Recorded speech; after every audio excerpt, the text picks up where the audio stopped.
The Appalachian Mountains are ancient.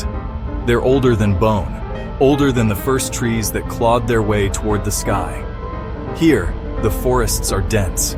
The fog hangs heavy, a thick, milky shroud that swallows sound and hides things that don't want to be seen.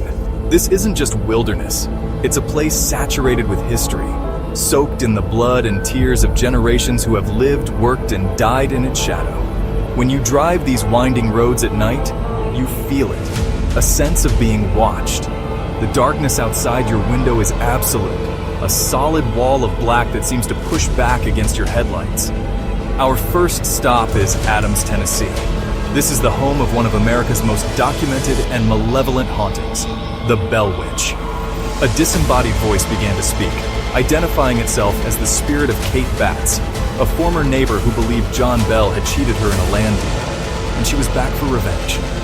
Kate's spirit is said to still linger in a nearby cave, a permanent dark stain on the Tennessee landscape. We move north, into the dark hills of West Virginia, to a place called Point Pleasant. Here, in the mid-1960s, something truly terrifying took to the skies. A massive, winged creature standing in the road.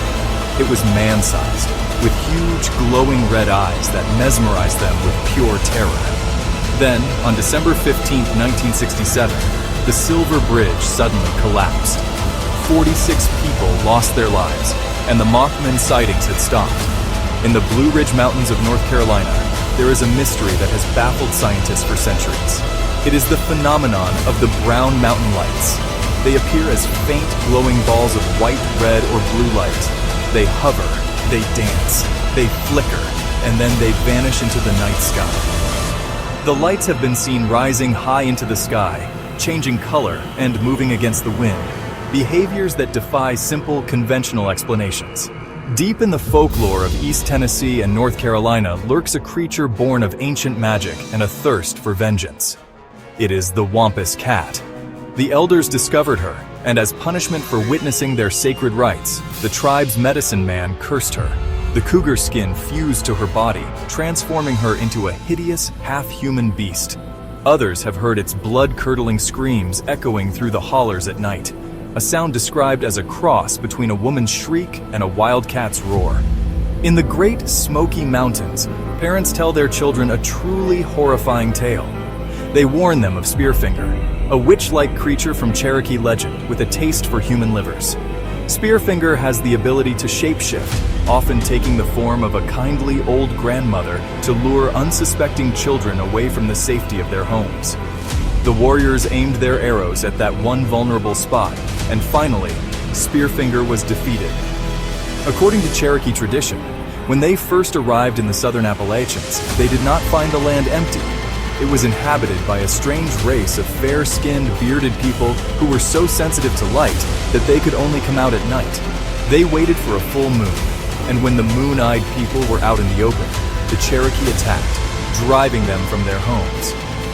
What remains is the legend, and the strange pre-Columbian structures that seem to have no clear origin.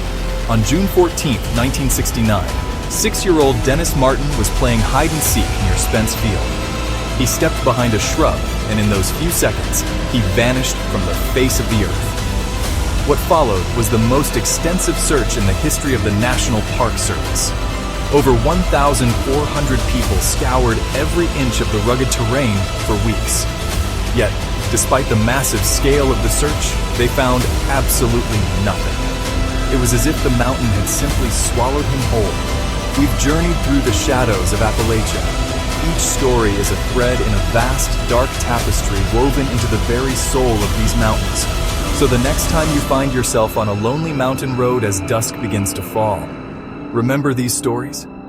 Because out here, in the dark heart of Appalachia, you are never truly alone. The mountains are always watching, and they have many more stories left to tell.